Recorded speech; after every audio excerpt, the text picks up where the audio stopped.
Hello, I'm Callie Fisher with Eagle Eye News, and today we are going to hear from a few guests about Black History Month, as well as the background of Valentine's Day. Let's head over to hear some information about Black History Month. Audrey Faye Hendricks was one of the thousands of children who took part in the marches against segregation. On May 2, 1963, 9-year-old Audrey Faye became the youngest known person to be arrested during the Children's March in Birmingham.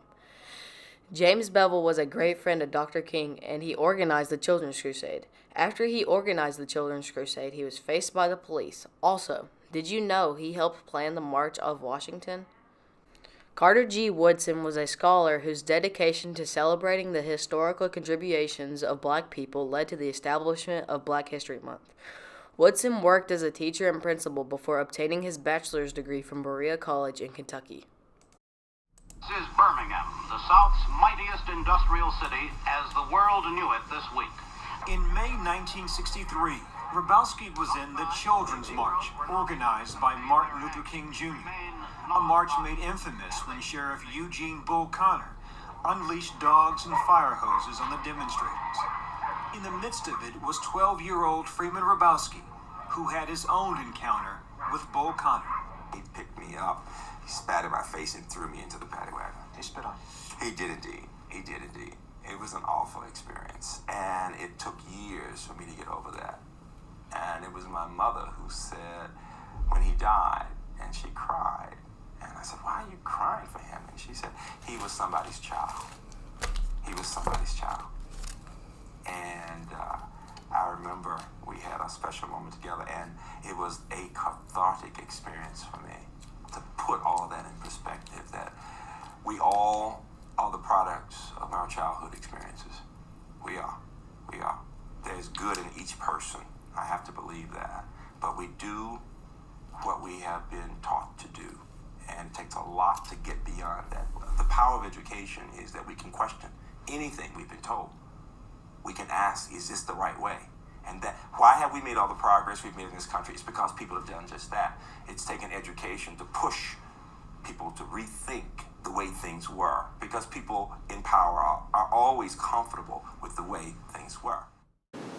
Since February is Black History Month, we have a special guest here with us today. Coach Sickles is joining us to talk about Black History Month. So, what are some important events in Black History Month that you think everyone should know about?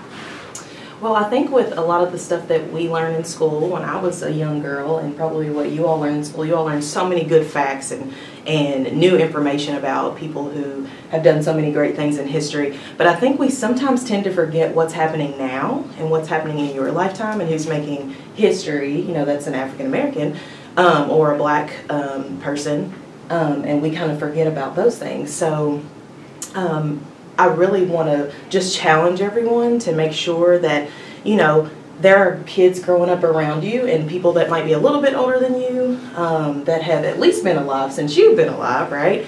That are continually and making Black History Month right now. So let's not forget about those folks too. Thank you. How do you think we can better celebrate and honor the contributions of Black people in our society?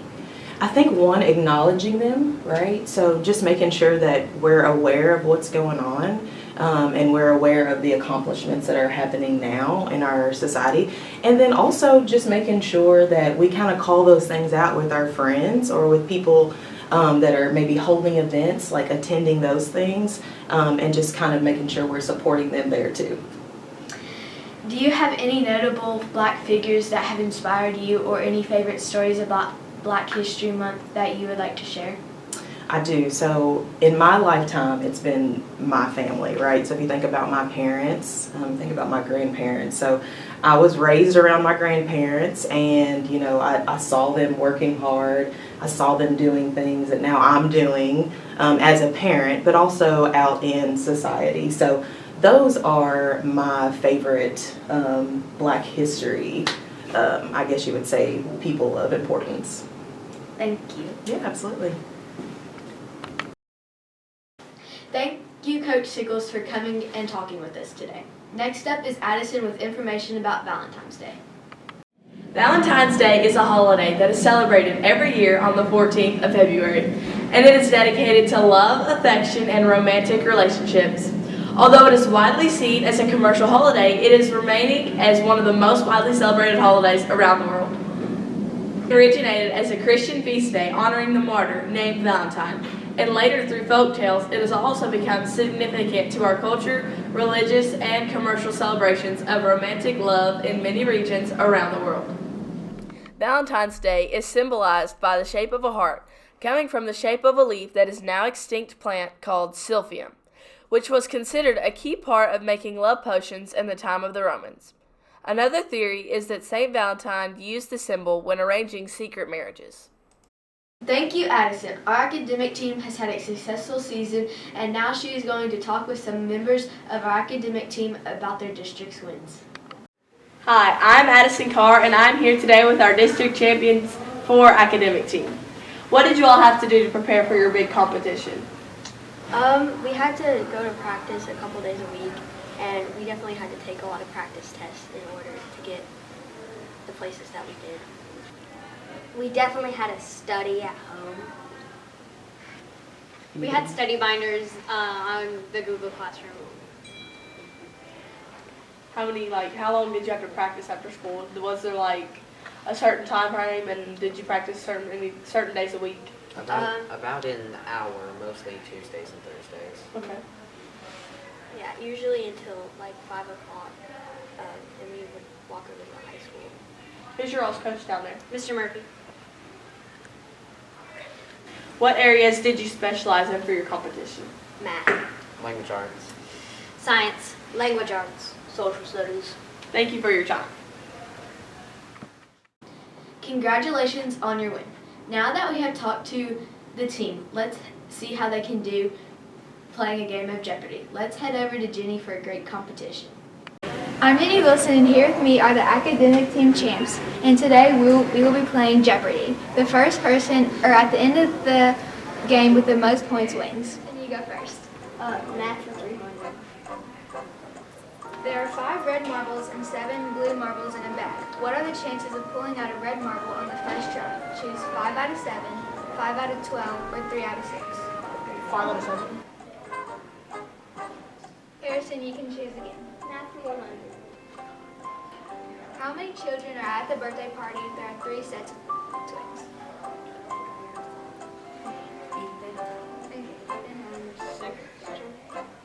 That's correct. Okay, Ethan, you get to choose next. The human heart is about the size of which fruit? An apple, a grapefruit, or a cantaloupe? Cantaloupe. That's wrong. Okay, Ethan, you get to choose again. Is Mars or Venus closer to Earth? Venus. That's correct. Okay, so now Harrison has 200 points, Ethan has 100, and Luke has no points so far. Harrison, you get to choose again. Yes or no? Do apes have tails? No. That's correct. Okay, Luke, you get to choose. Social studies for 3. More people live in this state than any other. Alaska, Texas, or California? California. That's correct. Okay, Harrison, you get to choose. Social studies 300. Who is elected to the longest term, the president or the U.S. Senator or House? The president. That's incorrect. Okay. So now Harrison has 500, Ethan has 100, and Luke also has 100. Harrison, you get to choose again now. Social studies for 100. True or false? No U.S. state begins with these letters of the alphabet: B, E, or J. True. Or no. Yeah, true. That's correct. Okay, Luke, you get to choose. RE music for 200. How many strings does the violin have? 5. It's 4. Okay. Or the music that we have. Did the same composer who created Peter and the Wolf create the Nutcracker?